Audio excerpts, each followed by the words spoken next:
सुखजिंदर रंधावा जी, गोविंद दोतासरा जी, अशोक गहलोत जी, सचिन पायलट जी, श्रीमती शिमला नायक जी, अंकुर मिगलानी जी, सिहाग जी, हमारे कैंडिडेट्स गोविंद राम मेघवाल जी, कुलदीप इंदौरा जी, कांग्रेस पार्टी के वरिष्ठ नेता, भाई और बहनों, हमारे प्यारे कार्यकर्ता, बब्बर शेर,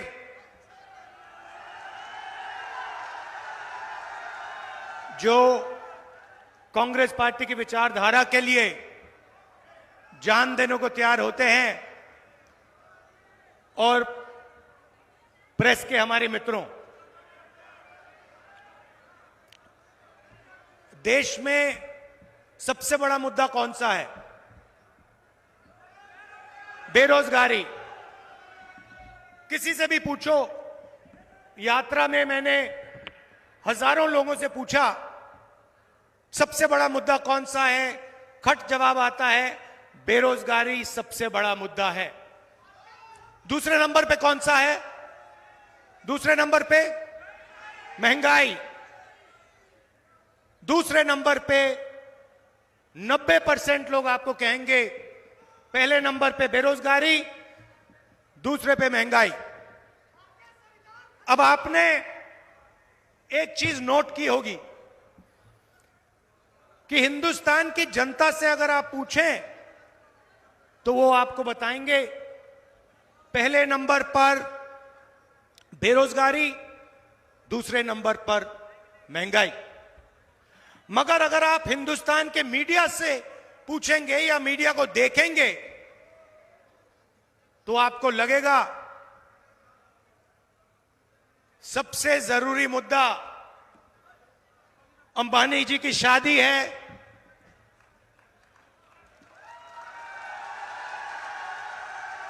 उधर आपको विदेश से हजारों लोग आते हुए देखेंगे।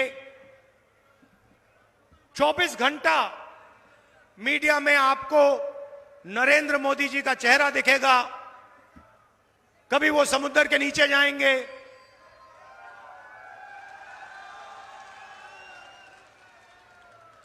कभी हेलीकॉप्टर में, सी प्लेन में उड़ते हुए देखेंगे, कभी थाली बजाते हुए देखेंगे,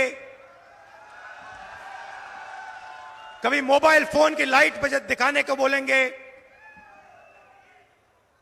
तो ये सवाल कुछ समय से मैं अपने आप से पूछ रहा था कि ये जो मीडिया है, इसका काम जनता की आवाज उठाने का है नहीं? मगर ये जनता की आवाज, जनता के मुद्दों के बारे में कभी बोलते ही नहीं है, कभी नहीं बोलते। अब इनकी गलती नहीं है, ये बेचारे बोलना भी चाहें, इनके मालिक इनको नहीं बोलने देंगे।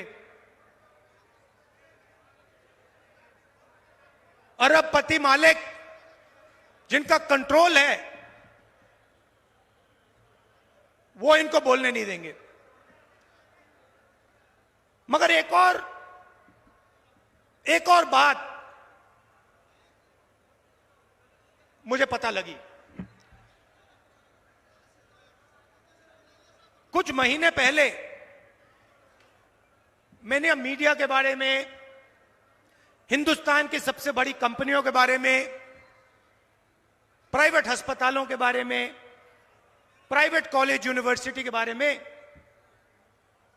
इनके मैंने आंकड़े निकालने शुरू किए। मैं सोच रहा था कि पता लगाता हूं ये मीडिया में कौन लोग बैठे हैं कि ये जनता की बात करते ही नहीं है। सवाल था, आज मैं आपको थोड़ा सा बताना चाहता हूं। हिंदुस्तान में पिछड़े वर्ग की 50% आबादी है तकरीबन, कोई जानता नहीं है। मगर कहा जाता है कम से कम 50%। आदिवासियों का 8%, दलितों का 15%, माइनॉरिटी 15%, गरीब जनरल कास्ट के लोग तकरीबन 5%। मतलब 90% से ज्यादा हिंदुस्तान की आबादी या पिछड़े वर्ग की है, या दलित, आदिवासी, गरीब जनरल कास्ट की। भाइयों और बहनों, मैंने मीडिया कंपनी के सारे मालिकों की लिस्ट निकाली और इनके जो सीनियर पत्रकार हैं, जो बड़े बड़े एंकर हैं, पूरे हिंदुस्तान में मैंने इनकी लिस्ट निकाली। आपको आश्चर्य होगा कि हिंदुस्तान के मीडिया के मालिकों की लिस्ट में और सीनियर मैनेजमेंट की लिस्ट में एक पिछड़े वर्ग का व्यक्ति नहीं है, एक नहीं है। मतलब 50% आबादी जिनकी है,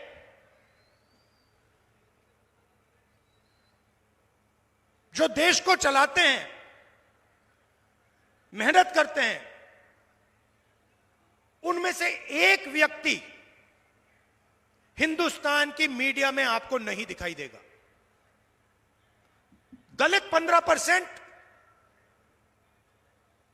एक दलित व्यक्ति आपको मीडिया में नहीं दिखाई देगा। आदिवासी 8%, एक आदिवासी आपको सीनियर मीडिया में मालिकों की लिस्ट में नहीं दिखाई देगा। गरीब जनरल कास्ट के लोग नहीं दिखाई देंगे, माइनॉरिटी का कोई लोग नहीं दिखाई देंगे। ये 2-3% लोग मीडिया में रोजगार पाते हैं, 15-20 लोग मीडिया को कंट्रोल करते हैं और 24 घंटा यही 50-60 लोग नरेंद्र मोदी जी की जय करते हैं। अब सवाल उठता है कि 90% जनता इसमें तो है ही नहीं। तो सबसे पहली बात, ये जो मीडिया वाले लोग हैं, ये आपके नहीं है। ये हिंदुस्तान के पिछड़े वर्ग के, दलितों के, आदिवासियों के, ये आपके नहीं है।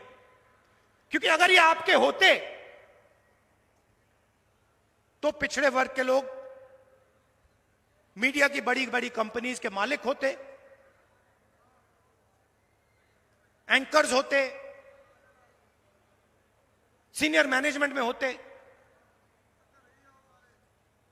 और 24 घंटा जो देश के असली मुद्दे हैं, इनके बारे में आपको कभी दिखेगा नहीं।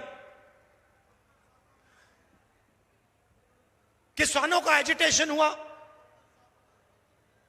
किसान सड़क पे उतर गए, हरियाणा, पंजाब, राजस्थान, मध्य प्रदेश, पूरे देश में। और मीडिया में क्या आता है? आतंकवादी हैं।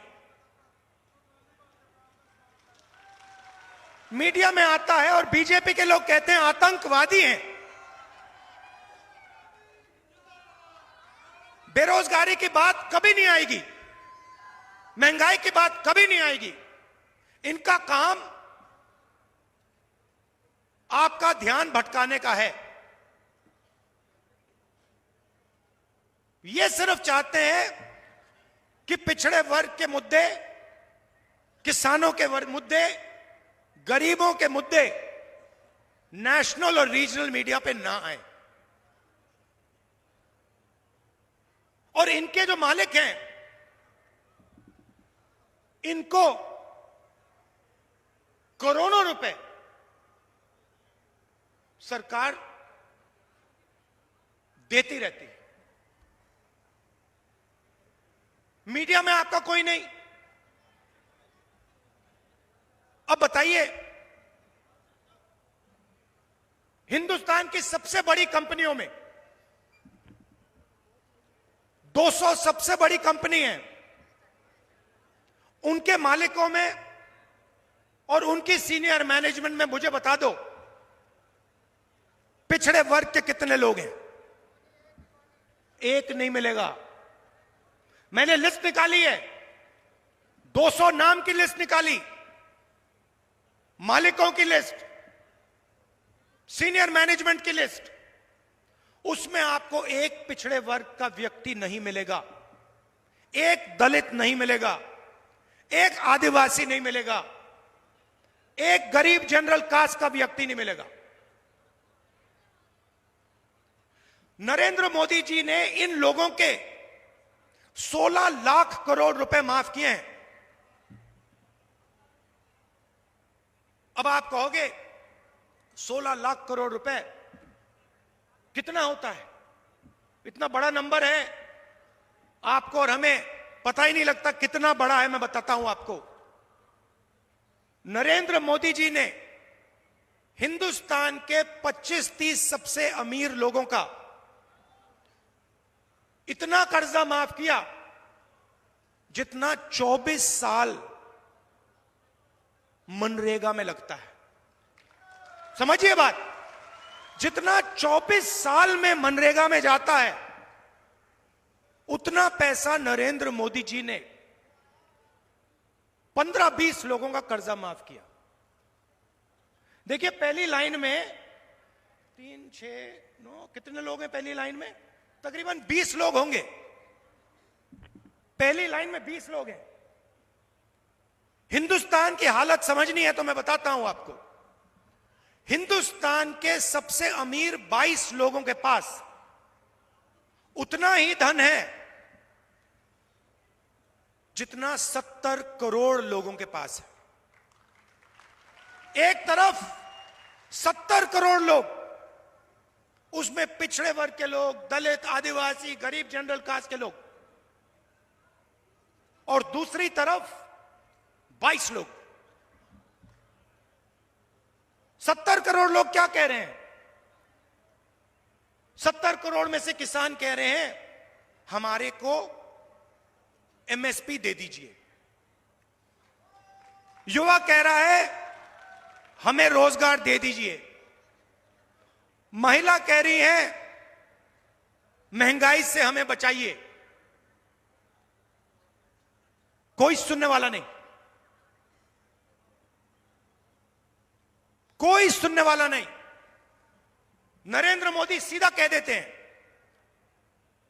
मैं किसानों को एमएसपी नहीं दूंगा।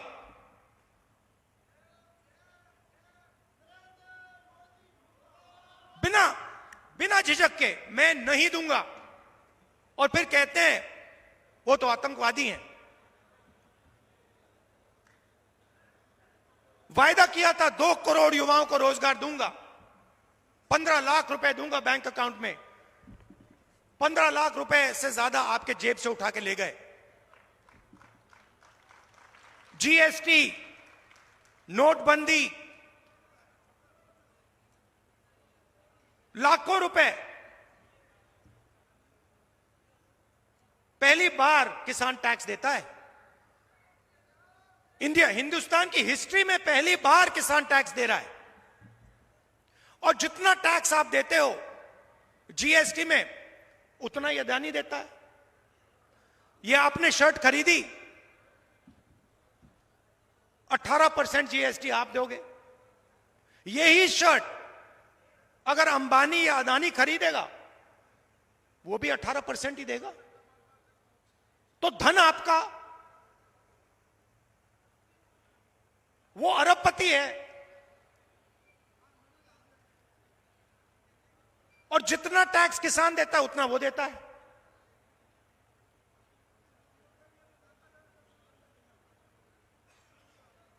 तो अब सवाल उठता है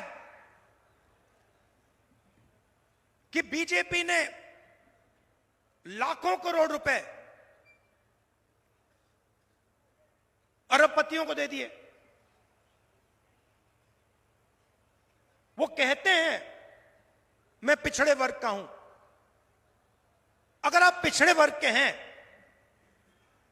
तो मीडिया में पिछड़े वर्ग का कोई नहीं, हिंदुस्तान की सबसे बड़ी कंपनियों में पिछड़े वर्ग का कोई नहीं। हिंदुस्तान को 90 लोग चलाते हैं, आईएएस अफसर हैं, दिल्ली में बैठते हैं, बजट वो बांटते हैं। मैंने आंकड़े निकाले, 90 में से पिछड़े वर्ग के कितने? 3। आबादी 50% और 90 में से 3। और अगर बजट की बात करें तो अगर 100 रुपए का बजट होता है, 100 रुपए का बजट बढ़ता है, 5% पिछड़े वर्ग के अफसर निर्णय लेते हैं, 15% दलित है, 1% 100 रुपए में से 1 रुपए का निर्णय दलित अफसर लेता है, आदिवासी 8%, 100 रुपए में से 10 पैसे आदिवासी अफसर लेते हैं। तो कौन सी पिछड़ों की सरकार है? कौन से दलित की सरकार है? कौन से आदिवासी की सरकार है? कौन से गरीब जनरल कास्ट की सरकार है? उनका तो आप कर्जा माफ नहीं करते। 50% पिछड़े वर्ग के लोग हैं, उनका आपने 1 रुपया कर्जा माफ नहीं किया। किसानों का कहीं भी आप कर्जा माफ नहीं करते, मजदूरों का कहीं नहीं करते आप। किसान का बेटा शिक्षा के लिए बैंक लोन लेता है, उसका कर्जा माफ कभी नहीं होगा, मगर अदानी अंबानी जैसे लोगों का 16 लाख करोड़ रुपए हो जाएगा।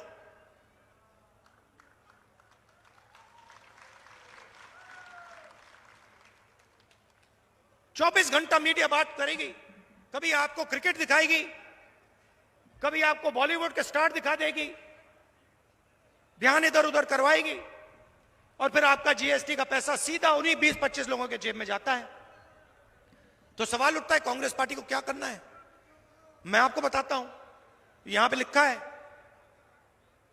जितना पैसा उन्होंने अरबपतियों को दिया, उतना पैसा हम गरीबों को, पिछड़ों को, दलितों को, आदिवासियों को उठा के दे देंगे।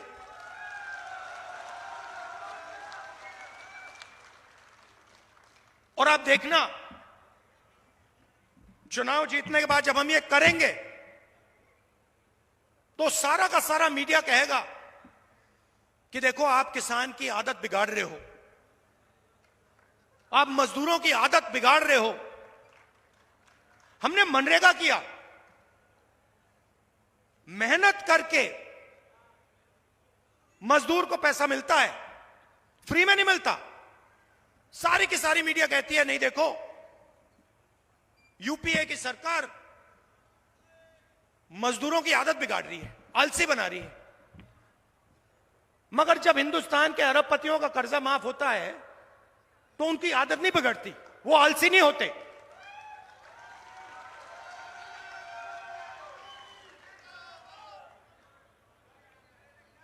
तो 5 वायदे हमने आपसे किए हैं, मैं उनको पढ़ लेता हूं। सबसे पहले, आज तक कोई नहीं जानता कि पिछड़ों की कितनी आबादी है, दलितों की कितनी आबादी है,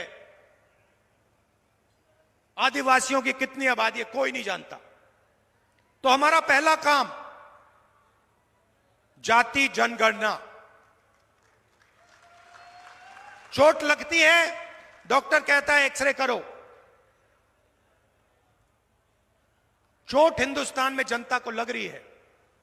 जाति जनगणना और इकोनॉमिक सर्वे और हिंदुस्तान के जो धन है उसका सर्वे हम कराएंगे। पता लगाएंगे पिछड़े वर्ग के कितने लोग, गरीब जनरल कास्ट के कितने लोग, दलित कितने, आदिवासी कितने, माइनॉरिटी कितने, और पता लगाएंगे हिंदुस्तान का धन कितने लोगों के हाथ में है, किन लोगों के हाथ में है? हर संस्था को देखेंगे, मीडिया को देखेंगे, बड़ी बड़ी कंपनियों को देखेंगे, सरकारों को देखेंगे, पता लगाएंगे क्या सचमुच में पिछड़ों की भागीदारी है, दलितों की भागीदारी है, आदिवासियों की भागीदारी है, गरीब जनरल कास्ट की भागीदारी है। और जाति जनगणना से दूध का दूध पानी का पानी हो जाएगा, सब पता लग जाएगा।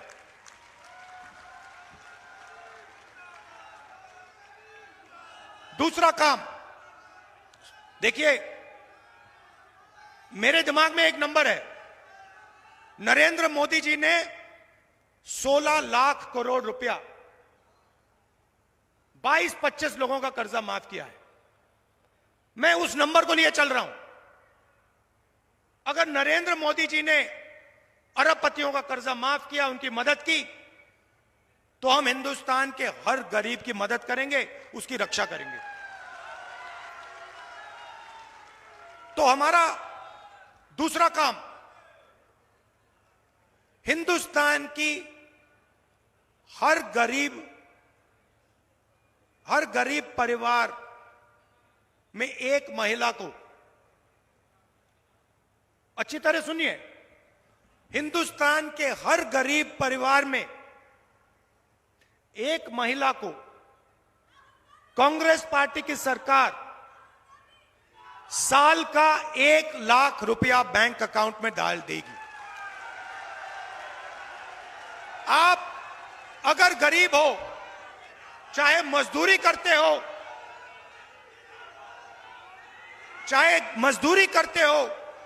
चाहे खेती करते हो, चाहे छोटे कारखाने में काम करते हो, अगर आप गरीब परिवार हो,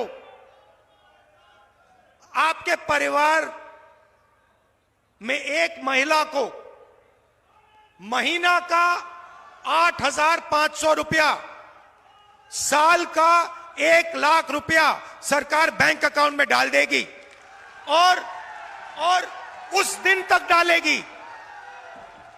मजे की बात सुनिए, और उस दिन तक डालेगी जिस दिन तक आप गरीबी रेखा से निकल जाओगे। अगर आप गरीबी रेखा के नीचे हो, आपके बैंक अकाउंट में हर साल 1 लाख रुपया, 8,500 रुपया महीने का खटाखट आता रहेगा।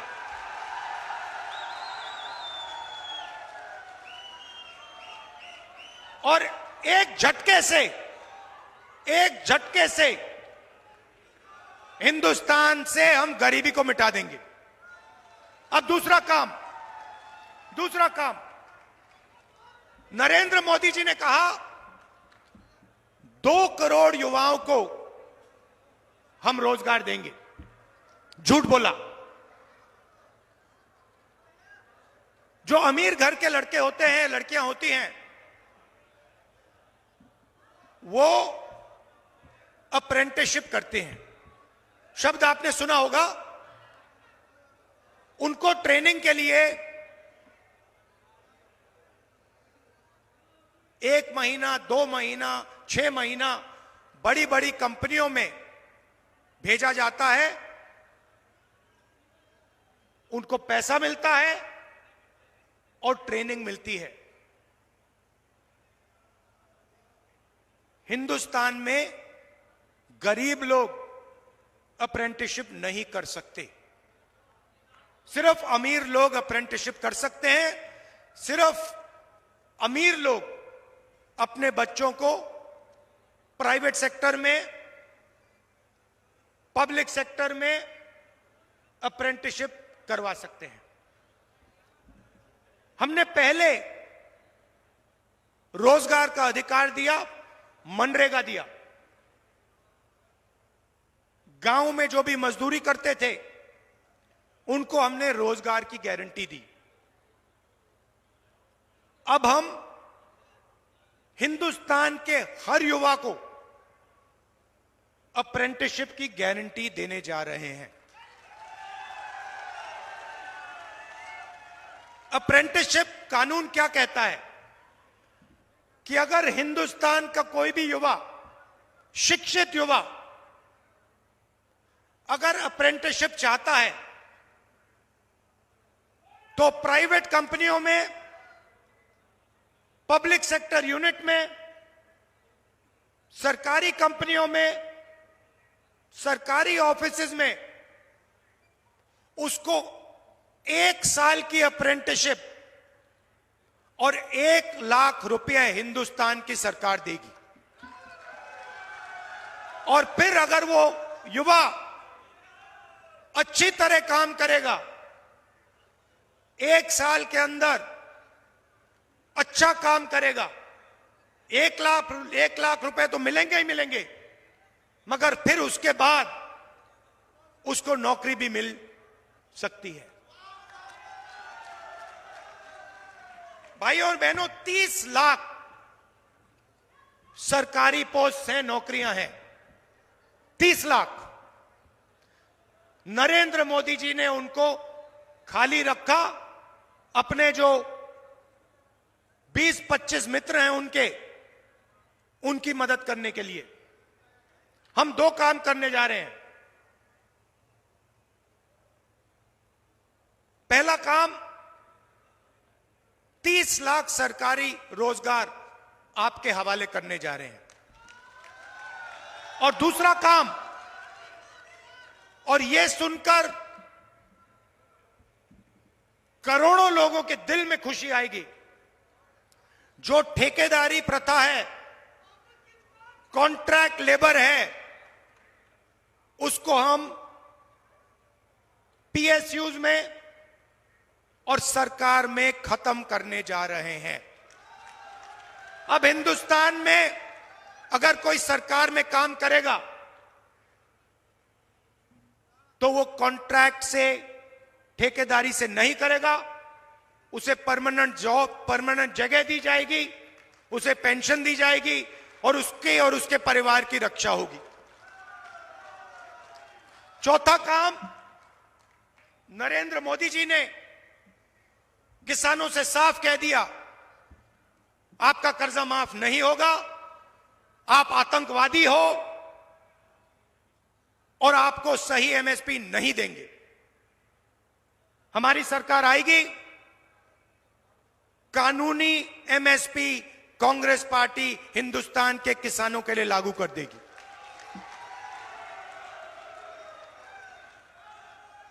और अगर नरेंद्र मोदी कर्जा माफ कर सकता है तो कांग्रेस पार्टी फिर से किसानों का कर्जा माफ करके आपको दिखा देगी।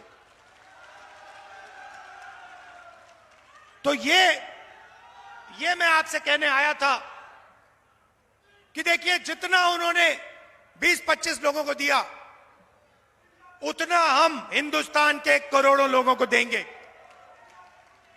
और आखिरी बात, राजस्थान में, उत्तर प्रदेश, तमिलनाडु, हिंदुस्तान का हर प्रदेश अपने युवाओं को सेना में भेजता था। सेना गारंटी देती थी कि अगर आपको कुछ हुआ, कुछ भी हुआ, हिंदुस्तान की सरकार आपकी देखभाल करेगी, शहीद का दर्जा देगी, पेंशन देगी। अगर आप शहीद हुए, आपके परिवार को कॉम्पनसेशन मिलेगा, आपकी पेंशन उनको मिलेगी, कैंटीन मिलेगी। यह वायदा हिंदुस्तान की सरकार हिंदुस्तान के जवान से करती थी। यह वायदा नरेंद्र मोदी ने अग्निवीर बनाकर यह वायदा तोड़ा है। और यह अग्निवीर स्कीम जो है, भाई और बहनों, यह आर्मी को नहीं चाहिए थी, ये आर्मी ने नहीं कहा कि हमें अग्निवीर चाहिए। ये नरेंद्र मोदी जी ने पीएम ऑफिस से अग्निवीर योजना लागू की है।